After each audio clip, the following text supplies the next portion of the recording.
ಎಲ್ಲ ನನ್ನ ಜ್ಯೋತಿಷ್ಯ ಬಾಂಧವರಿಗೂ ಈ ಜ್ಯೋತಿಷ್ಯ ಜ್ಞಾನವಾಣಿಯ ಈ ವಾಹಿನಿಯಲ್ಲಿ ಎಲ್ಲರಿಗೂ ನನ್ನ ನಮಸ್ಕಾರಗಳು ಹೇಳ್ತೀನಿ.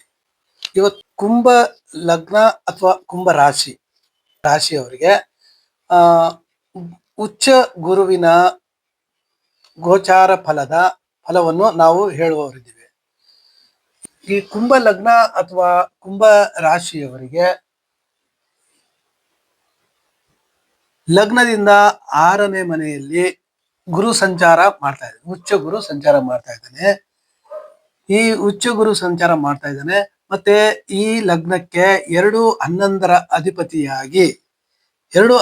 ಅಧಿಪತಿಯಾದ ಗುರುವು ಉಚ್ಚ ಗುರುವಾಗಿ 6ನೇ ಮನೆ ಸಂಚಾರ ಮಾಡ್ತಾನೆ. ಈ ಕುಂಭರಾಶಿ ಅಥವಾ ಕುಂಭ ಲಗ್ನದವರಿಗೆ ಲಗ್ನದಲ್ಲೇ ರಾಹು ಇದ್ದಾನೆ. ಚಂದ್ರನು ಅಲ್ಲೇ ಇದ್ರೆ ಒಂದ್ ಪಕ್ಷ, ಅಥವಾ ಚಂದ್ರ ಲಗ್ನ ಇಲ್ಲ ಅಂದ್ರು ಅಥವಾ ಚಂದ್ರನೇ ರಾಶಿನೇ ಅದೇ ಇದ್ರು, ರಾಹು ಮೇಲೆ ಚಂದ್ರ ಬಂದಾಗ, ರಾಹು ಗೋಚಾರದಲ್ಲಿ ಬಂದಾಗ, ಚಂದ್ರ ಇರೋ ಮನೆಗೆ ರಾಶಿಯಲ್ಲಿ ಲಗ್ನನೂ ಅಥವಾ ಅದೇ ಆಗಿ ಅಥವಾ ಚಂದ್ರ ರಾಶಿಯಾಗಿ ಅಲ್ಲಿ ರಾಹು ಬಂದಾಗ ಅಲ್ಲಿ ಜಾತಕನಿಗೆ ವಿಚಲಿತನ ಮಾಡ್ಬಿಡ್ತಾನೆ. ರಾಹುವಿಂದ ಚಂದ್ರ ವಿಚಲಿತನಾಗ್ತಾನೆ. ವಿಚಲಿತನ ಹೆಂಗಪ್ಪ ಆಗ್ತಾನಂದ್ರೆ, ರಾಹು ಇಲ್ದೇ ಇರೋ ಬಯಕೆಗಳೆಲ್ಲ ಚಂದ್ರನಿಗೆ ತುಂಬ್ತಾನೆ. ಚಂದ್ರ ಮನೋಕಾರಕನಾದ ಚಂದ್ರ ವಿಚಲಿತನಾಗೋಗ್ಬಿಡ್ತಾನೆ. ವಿಚಲಿತನಾಗಿ ಆಗದೆ ಇರೋ ಕೆಲಸ ಲಗ್ನದಲ್ಲೇ ಇರೋದ್ರಿಂದ ಆ ಲಗ್ನದಲ್ಲೇ ಅಥವಾ ಚಂದ್ರ ರಾಶಿಯಲ್ಲೇ ಆ ರೀತಿ ಬಂದಾಗ ಆ ಜಾತಕನು ಊಹಾಪೋಹಗಳಿಗೆ, ಏನೋ ಒಂದು ಕೆಲಸ, ಯಾವುದೋ ಒಂದು ಆಗದೆ ಇರೋ ಕೆಲಸಕ್ಕೆಲ್ಲ ಕೈ ಹಾಕಿ ಅದಲ್ಲಿ ಕೈ ಸುಟ್ಕೊಳ್ಳುವಂತ ಪ್ರಸಂಗಗಳು ಬರುತ್ತೆ. ಯಾಕಂದ್ರೆ ರಾಹು ಲಗ್ನದಲ್ಲೇ ಇರೋದ್ರಿಂದ, ಲಗ್ನ ಅಥವಾ ಚಂದ್ರದಲ್ಲಿ ಇದ್ದಾಗ ರಾಹು ಗೋಚಾರದಲ್ಲಿ ಬಂದಾಗ ಆ ರೀತಿ ಒಂದು ಪರಿಣಾಮಗಳು ಘಟಿಸುತ್ತದೆ.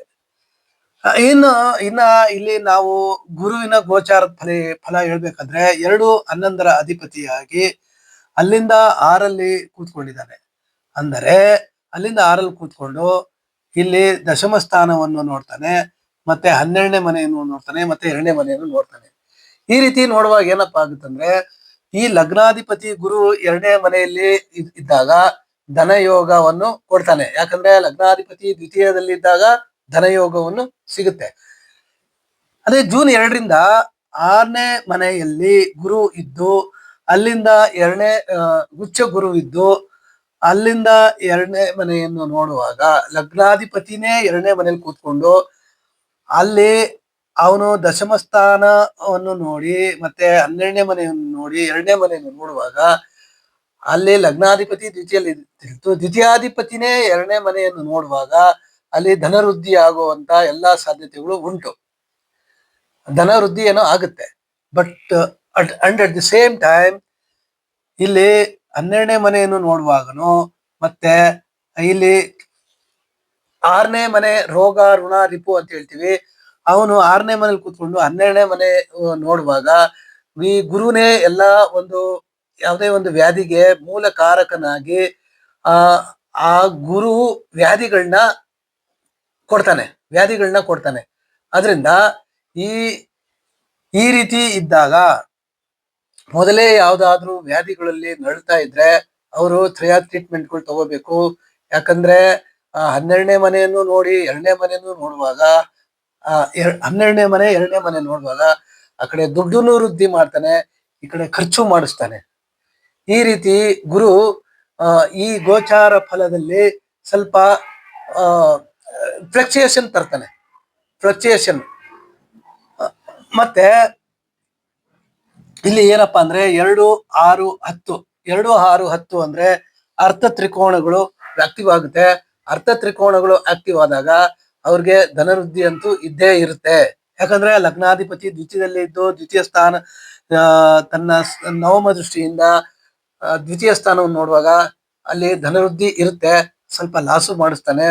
ಬಟ್ ಏನಪ್ಪಾ ಅಂದ್ರೆ ಬಹಳ ಹುಷಾರಾಗಿರ್ಬೇಕು. ವ್ಯಾಧಿ ಬರುವ ಸಾಧ್ಯತೆನೂ ಉಂಟು. ಇದೆಲ್ಲ ನಾವು ಗಮನದಲ್ಲಿ ಇಟ್ಕೊಂಡು ಈ ಕುಂಭರಾಶಿ ಅಥವಾ ಕುಂಭ ಲಗ್ನದವರು ಡಾಕ್ಟ್ರು, ಸೈಕಿಯಾಟ್ರಿಕ್ ಆಗಿರೋರು ಮಾತಿನಲ್ಲೇ ಅವರು ಅಡ್ವೈಸ್ ಕೊಡೋದಾಗ್ಲಿ, ಈ ಡಾಕ್ಟರ್ ಸೈಕಿಯಾಟ್ರಿಕ್ ಆಗಿ ಮನೋವೈದ್ಯರಾಗಿ ಅವರು ಕೊಡುವ ಸಲಹೆ ಸೂಚನೆಗಳಿಂದನೂ ಅವ್ರಿಗೆ ಆ ಅದರಿಂದ ಆ ರೋಗಿಗಳಿಗೆ ವಾಸಿ ಆಗುತ್ತೆ, ಇವ್ರಿಗೂ ಧನವೃದ್ಧಿ ಆಗುತ್ತೆ. ಬಟ್ ಏನಪ್ಪಾ ಅಂದ್ರೆ 2, 6, 10ನೇ ಮನೆಗಳು ಆಕ್ಟಿವ್ ಆಗಿರೋದ್ರಿಂದ ಆ ಧನವೃದ್ಧಿಯೇನೋ ಆಗುತ್ತೆ. ಬಟ್ ಏನಪ್ಪಾ ಅಂದ್ರೆ 6, 12ನೇ ಮನೆ ನೋಡುವಾಗ ಇಲ್ಲಿ ವ್ಯಾಧಿಗಳು ಬರುತ್ತೆ. ಇದರಿಂದ ತುಂಬಾ ಹುಷಾರಾಗಿರ್ಬೇಕು. ಯಾಕಂದ್ರೆ ಈ 6ನೇ ಮನೆ ಏನಪ್ಪಾ ರೋಗ ಋಣ ರಿಪು ಅಂತ ಹೇಳ್ತೀವಿ, ಅಲ್ಲಿ ಇದ್ದಾಗನು ಅದೇ ರೀತಿ ಅದ್ ಬರುತ್ತೆ. ಇನ್ನೊಂದು ಕುಟುಂಬ ಸ್ಥಾನವನ್ನು ಲಗ್ನಾಧಿಪತಿ ಅಂದ್ರೆ ಚಂದ್ರ ರಾಶಿಯಾಧಿಪತಿ ಆಗ್ಲಿ ಲಗ್ನಾಧಿಪತಿ 2ನೇ ಮನೇಲಿದ್ದು ಗುರು 2ನೇ ಮನೆ ನೋಡುವಾಗ ಮಾತಿನಲ್ಲಿ ಹಿಡಿತಾ ಇರ್ಬೇಕು. ಕುಟುಂಬದಲ್ಲಿ ಕಲಹಗಳು ಬರುವಂತ ಸಾಧ್ಯತೆಗಳುಂಟು. ಅದರಿಂದ ಎಚ್ಚೆತ್ಕೊಂಡು ಎಷ್ಟು ಬೇಕೋ ಅಷ್ಟನ್ನೇ ಮಾತಾಡಿ, ಒಂದು ಮಾತಿಗೆ ಒಂದೇ ಮಾತು, ಆ ರೀತಿ ಮಾತಿನಲ್ಲಿ ಹಿಡಿತಾ ಇದ್ರೆ ಈ ಗುರುವಿನ ಗೋಚಾರ ಫಲ ಶುಭದಾಯಕ ಇರುತ್ತೆ. ಅನ್ಯತಃ ಕುಟುಂಬ ಸ್ಥಾನದಲ್ಲಿ ಕಲಹಗಳು ಬರುವ ಎಲ್ಲಾ ಸಾಧ್ಯತೆಗಳು ಉಂಟು. ಇಷ್ಟು ಈ ಧನುರ್ ಲಗ್ನ ಅಥವಾ ಕುಂಭ ಲಗ್ನ ಅಥವಾ ಕುಂಭ ರಾಶಿಯವರಿಗೆ ಈ ಗೋಚಾರ ಫಲದ ಫಲ ಈ ರೀತಿ ಇರುತ್ತೆ. ಬಟ್ 60-40 ಅಂತ ಹೇಳ್ಬೋದು. 60% ಶುಭ ಫಲ, 40% ಅಶುಭ ಫಲ ಇರುತ್ತೆ. ಆದ್ರೆ ಇದು ಏನು ಒಂದು ನೆಗೆಟಿವಿಟಿ ಇದೆಯೋ ಅದನ್ನ ಸರಿಪಡಿಸ್ಕೊಂಡ್ರೆ ತುಂಬಾ ಒಳ್ಳೇದು ಈ ಗೋಚಾರ ಫಲ ಅಂತ ಹೇಳ್ತಾ, ಈ ಕುಂಭ ರಾಶಿ ಅಥವಾ ಕುಂಭ ಲಗ್ನದ ಉಚ್ಚ ಗುರುವಿನ ಗೋಚಾರ ಫಲದ ವಿಶ್ಲೇಷಣೆಯನ್ನು ಮಾಡಿದ್ದೀನಿ. ಇದನ್ನ ನೋಡಿ ಲೈಕ್ ಮಾಡಿ, ಶೇರ್ ಮಾಡಿ, ಸಬ್ಸ್ಕ್ರೈಬ್ ಮಾಡಿ ಅಂತ ಹೇಳ್ತಾ ಈ ವಿಡಿಯೋನ ಮುಗಿಸ್ತಾ ಇದ್ದೀನಿ. ಜೈ ಶ್ರೀ ಕೃಷ್ಣ.